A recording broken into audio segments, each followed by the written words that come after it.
Chad Daybell's attorney, John Pryor, is asking to withdraw as counsel from his case. Jury selection is already underway in the second trial for Melly, whose real name is Jamel Demons. He's accused of killing two of his childhood friends in 2018, then creating a cover-up by staging a drive-by shooting. We're continuing to follow a breaking update in the tragic murder of 4-year-old Athena Brownfield. Hey everyone, welcome back to my channel. If you're new here, my name is Amanda, and on this channel we talk about all things true crime related. In today's video, we are going to be a little bit quick and just talk about a few cases that are happening in the courts right now, going through trial, things like that, charges, any updates on any cases I've covered maybe. But it is basically just anything true crime in the news right now. Make sure to like this video if you're watching on YouTube and subscribe to the channel. It's a free way to really help me out. There are a few other ways to support the channel, like buying me a coffee and all that good stuff that I'll link in the description box. If you're listening on the audio version, then I appreciate it if you could give me a follow and maybe a review if Apple Podcasts is your favorite podcast app. So real fast, I just want to address, sorry for the delay since my last video. We unfortunately lost my dad on December 29th. It's still obviously hard. Life is hard. That's pretty much the way I can describe my last almost 3 weeks now. He was only 62 years old, so I should have had many more years left with him. But life is hard and shit happens and it sucks, but you just got to get back on it at some point. And so here I am trying off with a video that I enjoy doing more. I enjoy following cases as they go through trial. I do like the deep dives, but it's hard to get every detail in a right format, follow through. It's a lot of work, a lot of pressure is really what it is. But let's jump into today's video. Let's start off with Chad Daybell because I have to. How could I not? I'm sure most of you have heard this update, but John Pryor has filed a motion to withdraw as counsel for Chad Daybell. Because in his motion, he listed number one reason is Chad Daybell is broke. No surprise there. He's been fighting this case for too many years, since 2000. He was arrested in 2021. And since then, he's been paying for a private lawyer who was John Pryor. And John Pryor also listed in this motion to withdraw that he is not death penalty certified, which if you're unfamiliar with this case, Chad Daybell is facing the death penalty as he is supposed to be coming to trial on April 1st of this year. However, now with this request, I'm sure we'll see that it will be granted and there will be a continuance, unfortunately, because if he needs a new lawyer, I cannot imagine that in 4 months, 3 months, whatever it is, till April 1st, that he would be ready to go. I think that John Pryor should have bailed a while ago. However, I think this last push to drop the death penalty, they filed a motion recently. By they, I mean John Pryor filed a motion requesting that the death penalty be dropped for Chad Daybell because it was dropped for Lori Vallow, who I guess they said was the mastermind of the whole thing. However, Judge Boyce denied this, saying while she may have been the co-conspirator or the mastermind of her children's case, she's not charged with the murder of Tammy Daybell. She was only charged with conspiracy to commit murder for Tammy Daybell. Now, Chad Daybell is actually charged with the murder of his first wife, Tammy Daybell. Now, if you're not familiar with who Chad Daybell is, which I'd be surprised if you're watching a true crime video and you don't know his name, he is the fifth husband of Lori Vallow Daybell, who was recently convicted in 2023 for the deaths of her son, JJ Vallow, and her daughter, Tylee Ryan. She, as I said, was also found guilty of conspiring to commit murder of Chad's first wife, Tammy. Now, I would hope that Judge Boyce, I guess, in my own feelings, would say, no, you're stuck doing this. Like, you get what you reap, you sow what you reap, or whatever that analogy is. However, I do feel that the judge will make a decision to let John Pryor withdraw, mostly because, again, this is a death penalty case, and we don't want any issues coming back on appeal. But we will see what happens. There is a hearing scheduled before the judge on January 18th at 10 a.m. Hopefully this gets out before then, but if not, the next video, I will go ahead and update that. Another case that I've covered before in the True Crime in the News is the YNW Melly trial, which is the state of Florida versus Jamel Demons. YNW Melly is accused of fatally shooting his two friends, 19-year-old Christopher Thomas, also known as YNW Juvie, and 21-year-old Anthony Williams, or YNW Sack Chaser, in October 2018. As we discussed in one of my last videos, after the mistrial, which took place in July of 2023, the judge declared a mistrial after the jury couldn't come to a unanimous verdict. It was 9-3, I believe, in favor of the conviction. But as we discussed, Melly's attorneys filed a motion to have the lead prosecutor thrown off the case or removed from the case. Allegedly, there was an incident with the lead investigator who I guess was willing to lie to get evidence in the case.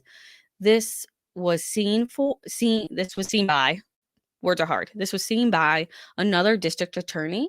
So she, of course, filed a complaint, and this was brought to the lead prosecutor's attention. She was made aware of this information, but I guess the information was not provided to the defense. So the defense was quite upset about this, said that they withheld evidence, which, of course, is a Brady violation. So the judge went ahead and reviewed everything. He did end up removing Kristen Bradley from lead prosecutor, but only because she may be called as a witness to testify in Melly's retrial, as having heard about this evidence about the lead prosecutor or about the lead detective, because I'm sure that Melly's going to try the same thing he tried in the first trial, which was basically saying that the police had it out for him from day one. And when a police officer will do whatever they need to do to get evidence, break the rules, that's not a good look. Obviously, they want to present that to the jury, so she may be called as a witness. Now, a new prosecutor was appointed, of course, and with her, she brought 7 new charges, including tampering with a witness, which was also charged to his co-defendant, Cortland Henry.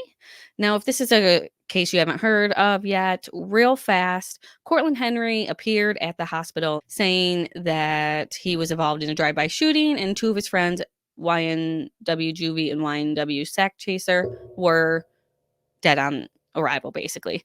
So he said to the police where this exactly took place. The police went and looked, no evidence of that. A lot of evidence came out in trial that made it look like that it was indeed YNW Melly who allegedly shot his 2 friends with YNW Bortland, who was Cortland Henry, in the front seat of the car. Now, Cortland would have obviously been a part of this somehow. He would have known. And it's crazy because I found out that Cortland Henry and Christopher Thomas have the same sister. So they're like not stepbrothers, but they obviously have a close family. But it is, or close relatives. I don't know if they're close family, obviously. But now, as I said, the prosecutor brought the 7 new charges, and she also listed 55 songs into evidence that could be used at trial. These are songs of YNW Melly or maybe his associates to show gang-related activities or any other new charges that she brought. Prior to this, the previous lead prosecutor, Kristen Bradley, said that she was not going to bring songs, music into this, from my understanding, because that is freedom of speech. And I do agree with that. I don't think anything that people rap about. Do I think it's cool to rap about these things? No. But to some people it might be. And I don't know. People do dumb stuff to be cool. I'm not saying that has anything to do with YNW Melly in this case. I just mean fully across. Unless it's an exact event that you can pinpoint, then that's a different story. But I'm not sure that these songs will be allowed. She also requested another 12 or so witnesses to be added to the witness list for the prosecution that could be called. Again, the judge is still ruling on things. Some of the songs could not be allowed. Some of the witnesses would not be called. We'll have to see what happens when this trial comes around. So this new trial, like I said, the mistrial was in July of 2023. The new trial was supposed to start in October because, according to Florida law, there is a time limit. I believe it's like 175 days before a retrial has to be brought. So it started in October. However, due to the fact that the lead prosecutor was removed, the prosecution requested more time. Then they came back in December, and Melly's team requested more time, and he waived his right for a speedy trial. So we are up to March 5th now is where the trial is set to begin. I'll bring you any updates we see until this one finally makes it through trial again and we find out if Melly is convicted or found not guilty. And if he is convicted, he is facing the death penalty. So it is definitely one that I'm interested in following. So there is a little bit of movement in the Athena Brownfield case. We covered that a year ago.